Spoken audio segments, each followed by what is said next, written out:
Здравейте, хора! Днес аз, мама и тате ще правим видео и ще пробваме той нещо.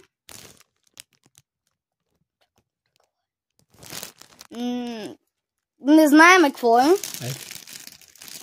То вече падна. Като памук изглежда. Да, изглежда като захарен памук. И сега Ароматно много. сега му даваме, ще го рейтнеме. Леко ще падне. Турски памук. Турски захарен памук. Значи наведи се назад. Захарен памук.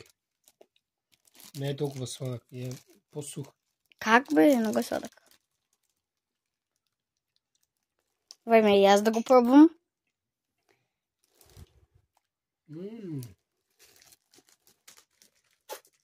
Странно е. Шампустъка е хубаво. Вярно е. Седи точно като памук седи. Да, вярно е. Странно е.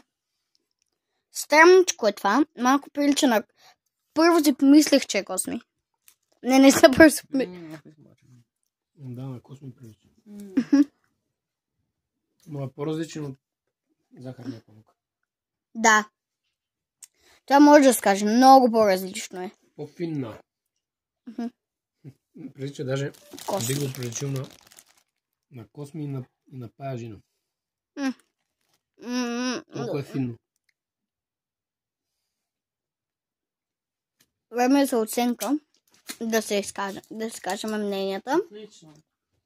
От 1 до 10, 8. Мамо ти? Някакви оценки, нещо... Много вкусно. Окей. От 1 до 10? 7. 7 каза, ако не сте чули. Окей, аз му давам...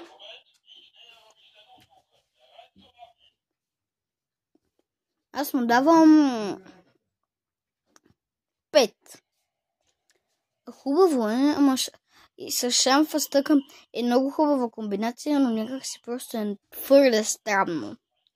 Не е моя тип неща. Ще пробвам ли пак? Не. Но е хубаво. Все пак. Добре. Чао! Това беше видеото.